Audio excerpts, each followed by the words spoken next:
and so today what I figured out I was going to do is going to be a two-part video series where we're going to find out which of my 5 operational locomotives are the fastest, and then the second part we're going to figure out which are the strongest.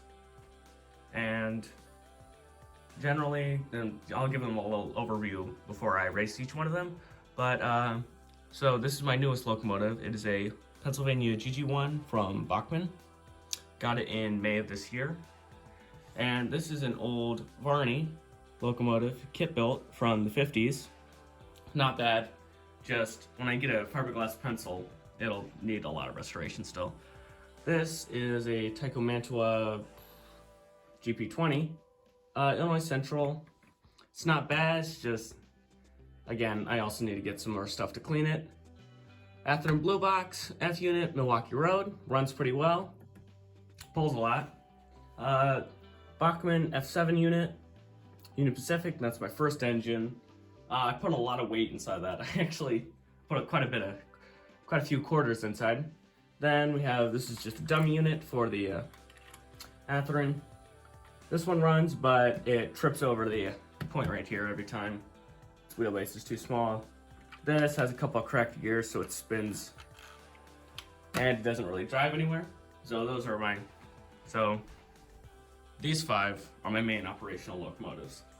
So let's get to it. And for timing, I am going to use stopwatch here, and I'm going to be writing it down on a notepad and pencil. So let's start out with our technical oldest locomotive here. So let's pull the other side. And we're going to start out with the Varney. Just have to make sure I line up the wheels correctly because this thing is pretty old, and also it doesn't have a drawbar still. Yeah, it doesn't have a perfect drawbar, so I just had to kind of fit a paper clip in there so it works. So this one's not running at the best it probably could. But we are going to be running these at 12 volts. No. Yeah, 12 volts. And okay, track's on. I'm just gonna be following with the camera here. And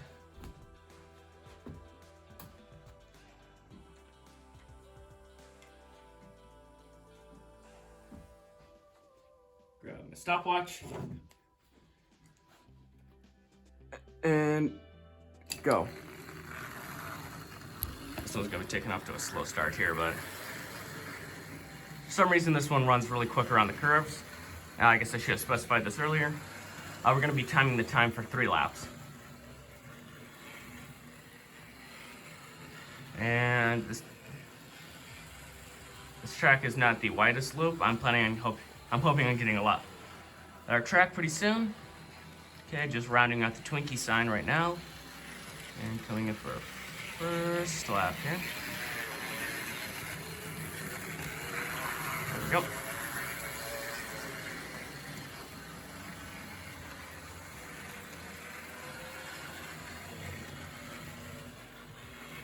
And in the background there, that's just all the rolling stock I have. I just wanted to put it out of the way somewhat. Yeah, this definitely needs a lot more cleaning to become more of a precise runner, but it can pull, or it can push a lot for, you know, being an all die-cast 10-wheeler, but it doesn't have any couplers yet. Its coupler boxes are really small, so I need to get a set that works for them.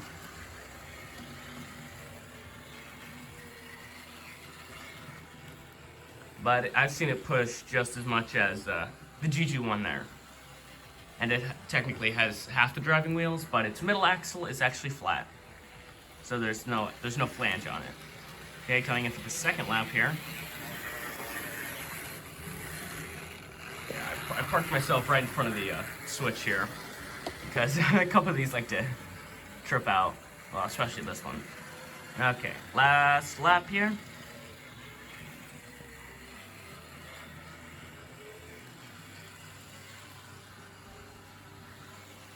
Get ready.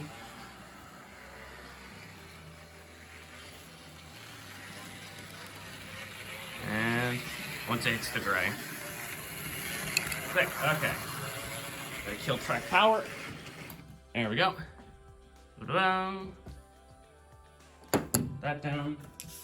So we're working with 220. 10, 200. Let's just round up. So, Varney, 210 sec. Put that in. Okay, next is gonna be, oop, sorry, a little scribble there. Let's go with the GP20. And let's see what time that gets. So let's clear stopwatch. Pull that off the track. Good, okay. Sometimes this Varney actually, if you run it a lot and you put it under quite a bit of strain, it heats up quite a bit. And so it's not that bad.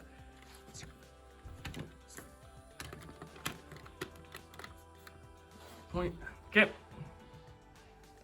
Go. Track power's off. Let's click the stopwatch.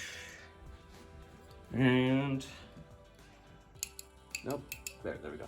3, 2, 1. Right. This was not the fastest, but I have learned to fix it somewhat because a couple of its solders broke, so I had to resolder those and put some new wire in. But it has been running a lot better ever since that. And yeah, it's missing a front coupler, so when I get couplers for the Varney engine, I'm planning on putting couplers on this one.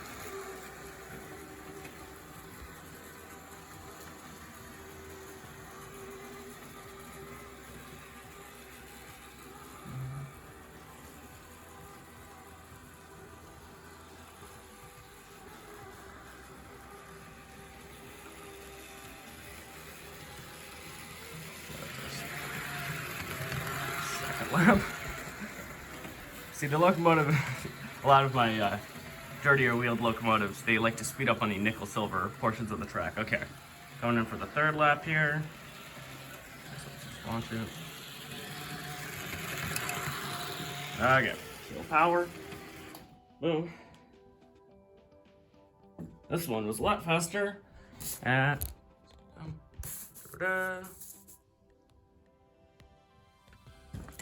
go, what was it? So that 11, so almost 12, so 119 seconds, 100 seconds, so just under 2 minutes. And 20. Next, move that in farther. Let's pull the GP20 off. Right back in its resting place, yep. And then let's just, let's go for the speed demon first. This one is literally quite a speed demon. Well, UPF7. My handwriting's not the best on this stuff because this is some mason board and it's pretty rough, so it's kind of hard to write on it. So let's get ready. And stopwatch. Yep. Yep. Okay, everything's good. 3, 2, 1, go. Okay.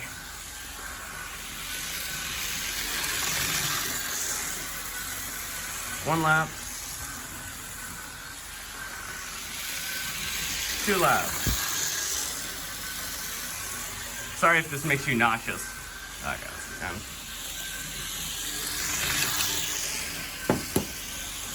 Second lap here. Jeez, okay. Ooh. Okay, I was not kidding when this thing, speed demon. Let's see, what is this? 5,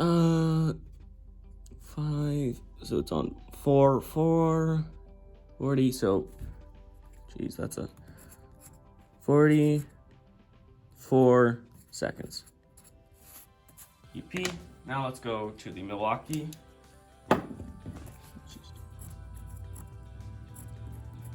Milwaukee. Oh, gotta pick up the F units all the way over here. Jeez. This I should mention, this thing also does have traction tires, but the Atheron, since it's an Atheron Blue Box, has 4-wheel drive, or not 4-wheel drive, 8-wheel drive. If I can get it. Up. Get cleared. Okay.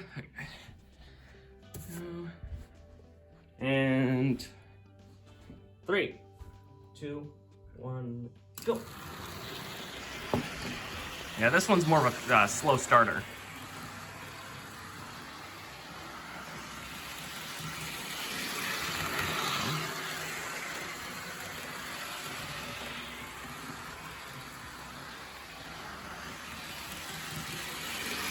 Two.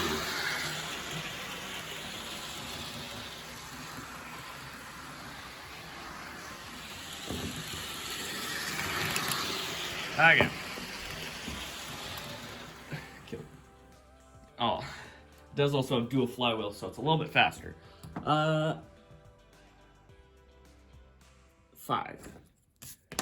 So this over here.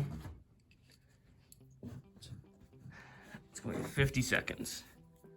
So just a smidge slower, so it makes it just a little bit of a pain to double head these. But let's pick up the Milwaukee F unit, and the reason I'm only running these things on 12 volts is the GG1 at like 9 volts is an absolute monster when it comes to speed here. Okay, let's pick that up. Make sure it's facing the right way. So I got this locomotive to celebrate 50 years of Amtrak this year in May.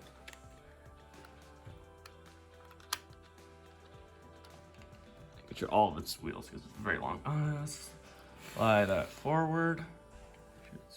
That goes there. There we go. Up. Start angled a little bit. Okay. Clear it.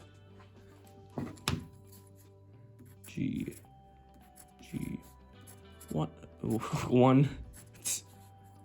Okay, this one's gonna be an absolute rocket, but yeah, 3, 2, 1, go.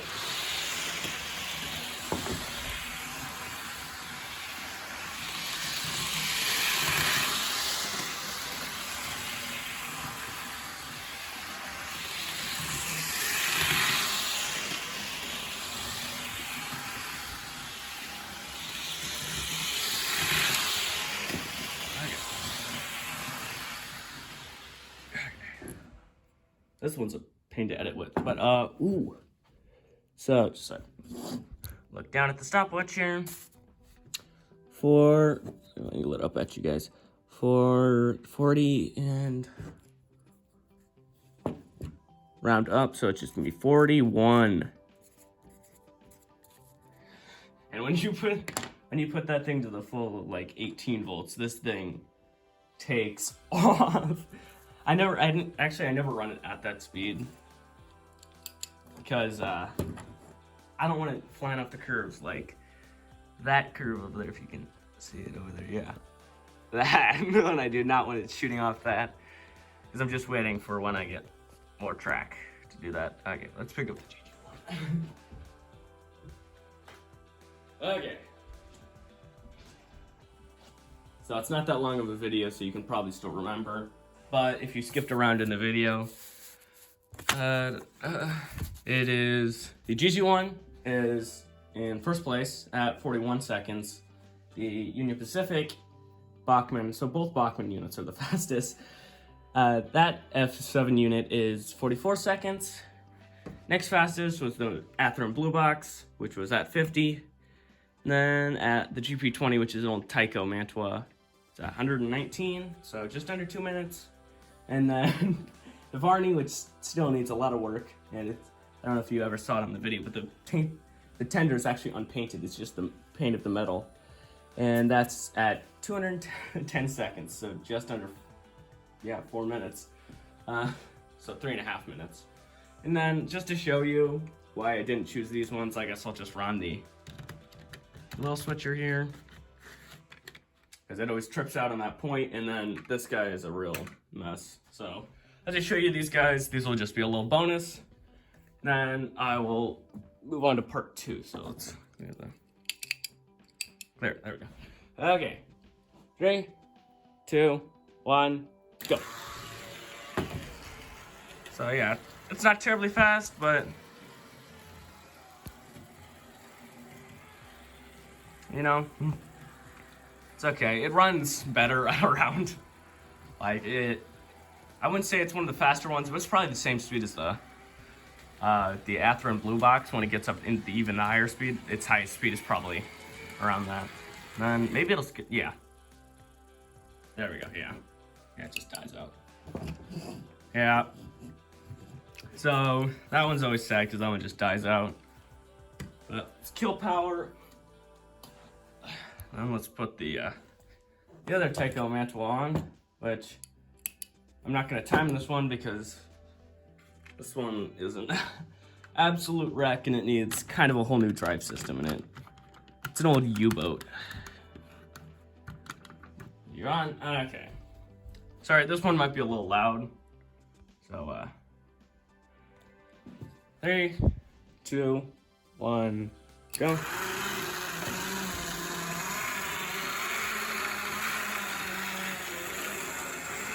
Now it can sometimes take off on the curves, but this thing is just a mess.